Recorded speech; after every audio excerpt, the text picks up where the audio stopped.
Cafe के बाहर उन दोनों को साथ देखकर वो समझ जाता है इन दोनों ने उसे धोखे से हराया है। उससे पहले वो उन्हें पकड़ता दोनों भाग जाते हैं। येहान इस बार अपना गुस्सा ब्रोकली का कत्ल कर करके निकाल रहा होता है। उसके फ्रेंड्स बोलते हैं 4 साल की मेहनत से इसने ये सारे इक्विपमेंट्स हासिल किए थे बेचारा। तभी वकील साहब भी आते हैं और बोलते हैं क्या ये रो रहा था। येहान उन सभी को बाहर जाने के लिए बोलता है। आगे दिखाते हैं ली शाओ वही टाइपिंग मिस्टेक वाली मैगजीन लाती है जिसे देखकर वो हंसती है। येहान को भी पता चल जाता है कि मिस प्रिंट वाली एक कॉपी मार्केट में जा चुकी है। वो आर्टिकल पब्लिश कराने को बोलता है। जिस किसी के पास वो कॉपी हो यहाँ वापस कर दे और उसे इनाम भी दिया जाएगा। मिस्टर एडिटर वर्कर को च्युइंगम लेने को बोलता है। छूते ही उसे करंट लगता है क्योंकि ये च्युइंगम इलेक्ट्रिक शॉक वाली होती है। जी चैंग बोलता है ये क्या बचपना था। वो बोलता है ये इसकी पनिशमेंट थी। मिस्टर एडिटर पार्टी के लिए ड्रेस डिसाइड करने को जी चैंग को बोलता है, लेकिन जी चैंग जो भी चीज़ सेलेक्ट करता है येहान उसे रिजेक्ट करके अपनी ही पसंद का चूज़ करता है। जी चैंग भी इरिटेट हो जाता है और बोलता है पिछले 2 घंटे से तुम्हारी यही नौटंकी देखे जा रहा हूँ मैं। अगर मेरी एडवाइस चाहिए ही नहीं थी तो फिर मेरा टाइम क्यों वेस्ट कर रहे हो। ये बोलकर वो चला जाता है। ली शाओ मिस्टर खिलाड़ी यानी कि जी चैंग की स्कूल वाली फ़ोटो देखकर डिसाइड करती है कि पार्टी में उसको अपना लव कन्फेस कर देगी। तभी उसकी फ्रेंड आती है और उसकी रेड ड्रेस की तारीफ़ करती है। वो भी पार्टी में जाना चाहती थी। ली शाओ उसे इनविटेशन कार्ड दे देती है कि तुम तैयार होकर आ जाना। फ्रेंड बोलती है तुम बिना कार्ड के अंदर कैसे जाओगी। ली शाओ कहती है मेरा फ्रेंड होगा वहाँ पर, वो मेरी हेल्प कर देगा। बिना इनविटेशन कार्ड के लड़का ली शाओ को पार्टी में जाने से रोकता है। ली शाओ बताती है कार्ड वो घर पर भूल गई है, लेकिन वो तो उसे अंदर जाने नहीं दे रहा होता। तभी जी चैंग आता है और बोलता है कि मेरी फ्रेंड है ये, तुम्हें तो इसकी ब्यूटी देखकर ही पता हो जाना चाहिए था कि ये वीआईपी है। वो उसके लुक और ड्रेस की तारीफ भी करता है। लड़का बोलता है क्या ये आपकी गर्लफ्रेंड है। जी चैंग बोलता है ये मेरे बास्केटबॉल टीम की कोच है। ली शाओ अंदर चली जाती है। तभी एक और बंदा आता है जिसे जी चैंग बिना कार्ड देके अंदर जाने को कहता है। लड़का बोलता है अगर बिना कार्ड की ही एंट्री होनी है तो मेरा यहाँ क्या काम। जी चैंग बोलता है बिल्कुल नहीं, कार्ड के बिना किसी को भी अंदर आने दिया तो मैं तुम्हें फायर कर दूंगा, और कॉल करने के लिए बाहर चला जाता है। ली शाओ पार्टी में मिस्टर लॉयर यानी जुआन को देखती है। वो उसके पास जाती है। जुआन भी उसे पहचान लेता है और उससे फ्लर्ट करने लगता है। वो बोलती है तो क्या लॉयर ऐसे इम्प्रेस करते हैं। वो बोलता है वकीलों का तो यही काम है, शब्दों के साथ खेलना, और उसे ड्रिंक ऑफर करता है। मिस्टर खिलाड़ी कॉल करने के बाद जब पार्टी में जाने को करते हैं तो लड़का उसे रोक देता है और कार्ड मांगने लगता है। जी चैंग बोलता है तुम मुझसे ही कार्ड मांग रहे हो। वो बोलता है हाँ, क्योंकि मेरे सर ने बिना कार्ड के किसी को भी अंदर जाने से मना किया है। जी चैंग समझ जाता है उसकी जूती उसी के सिर पर आ पड़ी है। तभी ली शाओ की फ्रेंड कार्ड देकर जी चैंग को भी अंदर जाने की परमिशन दे देती है। जी चैंग तो उसे देखते ही इम्प्रेस हो जाता है और उसके पीछे ही पड़ जाता है। वो बोलती है पार्टी में इतनी सारी लड़कियां हैं, किसी के साथ भी जाकर ड्रिंक कर सकते हो, मेरे ही साथ क्यों। मिस्टर खिलाड़ी बोलता है तो जब मैं किसी भी लड़की को ड्रिंक करने के लिए चूज़ कर सकता हूँ तो मैं तुम्हें ही चूज़ करता हूँ। ली शाओ की फ्रेंड उसकी इस बात से इम्प्रेस हो जाती है और ड्रिंक एक्सेप्ट कर लेती है। ली शाओ तो जी चैंग को ढूंढ रही थी। तभी वो देखती है कि जी चैंग और उसकी फ्रेंड एक दूसरे को किस कर रहे हैं। सैड होकर वहाँ से भागने लगती है। वहाँ से भागते हुए मिस्टर एडिटर से टकराती है और उसकी ड्रेस का धागा येहान के कफ के बटन में फंस जाता है, जिससे ली शाओ की ड्रेस धीरे धीरे उछलने लगती है। मिस्टर एडिटर ली शाओ के पीछे जाता है। ली शाओ एक जगह खड़ी हो गई होती है। येहान उससे बोलता है आपकी स्कर्ट का धागा निकल गया है।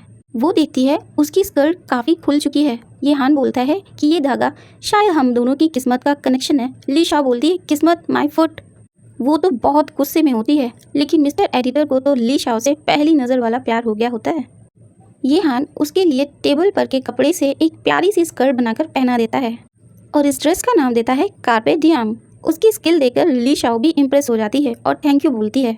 येहान तो मन ही मन उसे देखकर खुश हो रहा था। अगले सीन में ली शाओ एक बार में बैठकर ड्रिंक कर रही होती है, अपने दुख को कम करने की कोशिश कर रही थी। तभी एक लड़का ब्राइट सी स्माइल लेकर उसकी तरफ आता है और वो खुश हो जाती है कि उसमें इतना चार्म तो अभी भी है कि लोग उससे अट्रैक्ट हो जाते हैं। वो लड़का उसे मिस ली बुलाता है।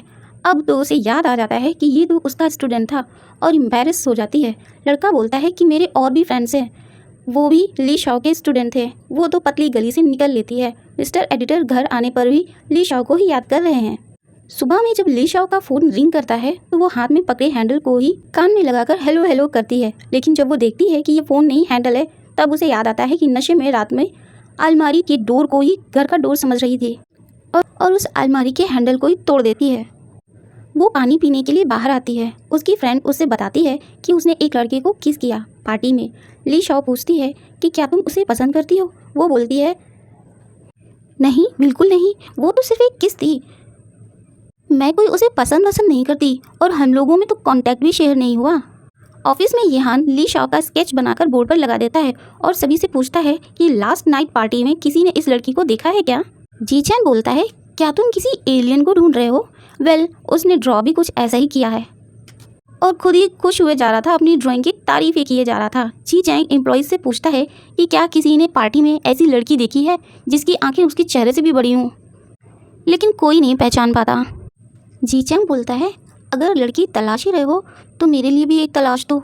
वो ली शाओ की फ्रेंड की बात कर रहा होता है, लेकिन येहान तो उसे इग्नोर मारकर चला जाता है। ली शाओ अपनी कलीग से एडवाइस लेती है कि उसकी फ्रेंड का क्रश उसने उसे उसी की बेस्ट फ्रेंड को किस करते देखा तो क्या उसे गिव अप कर देना चाहिए। हालांकि उसकी बेस्ट फ्रेंड उस लड़के को लेकर ज़्यादा सीरियस नहीं है। कलीग बोलती है तो तुम्हें गिव अप नहीं करना चाहिए। नहीं, मतलब तुम्हारी फ्रेंड को। अगले सीन में टाइपिंग मिस्टेक वाली मैगजीन को लेकर येहान के ऑफिस पहुंचती है। वो तो उसे देखता ही रह जाता है कि जिसे वो ढूंढ रहा था वो उसके सामने थी। वो अपनी स्केच से उसका फेस कंपेयर करके बोलता है देखा कितना परफेक्ट बनाया मैंने। ली शाओ अपना ऐसा स्केच देखकर तो मन ही मन येहान को गाली देती है। वो उसे अपने ऑफिस लाता है जहाँ वो देखती है कि यही ऑफिस का चीफ एडिटर है, लेकिन वो बोलती है मैगजीन तो वो जी चैंग को ही देगी और मैगजीन को वापस बैग में रखकर चली जाती है। इन चारों में सिर्फ लूजिंग ही शादीशुदा था। उसकी वाइफ उसे कॉल करती है, लेकिन वो तो क्लब में डांस करने में बिजी था, कॉल ही नहीं उठाता। फिर वाइफ मिस्टर लॉयर के पास कॉल करती है और पूछती है कि क्या लूजिंग तुम लोगों के साथ है? वो भी झूठ बोलता है कि हाँ, हम सभी सिंगिंग कैरोके में हैं और वो बाथरूम गया हुआ है। इससे पहले उसकी वाइफ वहाँ पहुँचे, वो ग्रुप में सभी को सिंगिंग कैरोके में पहुँचने को बोलता है और दौड़ते भागते फाइनली वाइफ से पहले वो लोग पहुँच ही जाते हैं। वाइफ उनकी सबकी हाफती हुई शक्लें देखकर समझ जाती है दाल में कुछ काला तो है। वो बोलती है अपनी सभी बिल्डिंग्स के रेट 10% बढ़ा रही है।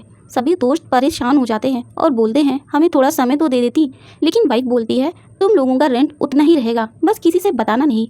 ये सुनकर सभी खुश हो जाते हैं और वाइफ भी चली जाती है, लेकिन तीनों फ्रेंड्स लू जेंग को बॉटल्स के पॉइंट पर लेकर धमकी देते हैं अगली बार तूने कॉल नहीं उठाई तो हम सब मिलकर तुझे उठा देंगे, समझा। थोड़ी देर में तीनों दोस्त येहान को बहाना मारकर उसे छोड़कर निकल लेते हैं। ये सब वाइफ भी देख रही थी, जो कि अभी गई नहीं होती है। वो कॉल करके येहान को बता देती है। तीनों उसी इंटरनेट कैफे में बैठकर गेम खेल रहे होते हैं। येहान की गेमिंग कैरेक्टर का इक्विपमेंट्स धोखे से ले लिए थे। वो उनसे लड़ने लगता है। मिस्टर लॉयर बोलता है तुम्हें किसने कहा था बैटल करने को? अब तो बहस और बढ़ जाती है। कैफे ऑनर उन लोगों को वहाँ से निकल जाने को बोलता है। वो तीनों फिर से येहान को वहीं छोड़कर भाग जाते हैं। अब चारों आइसक्रीम खा रहे होते हैं। येहान पूछता है जी चैंग तुम्हारी बास्केटबॉल टीम की कोच एक लड़की है? लू जेंग पूछता है कौन सी लड़की? येहान बोलता है तू तो चुप रह, यून को छोड़कर बाकी सारी लड़कियां तेरी बहन हैं। तभी येहान के फ़ोन पर मैसेज पॉपअप होता है जिसमें उसी स्टूडेंट ने अपनी लोकेशन के साथ पिक अपलोड कर दी थी, क्योंकि येहान तो उसी दिन से नेटवर्क के थ्रू उसकी तलाश में लग गया होता है जिसने उसके इक्विपमेंट्स लिए होते हैं। लू जेंग और येहान उसी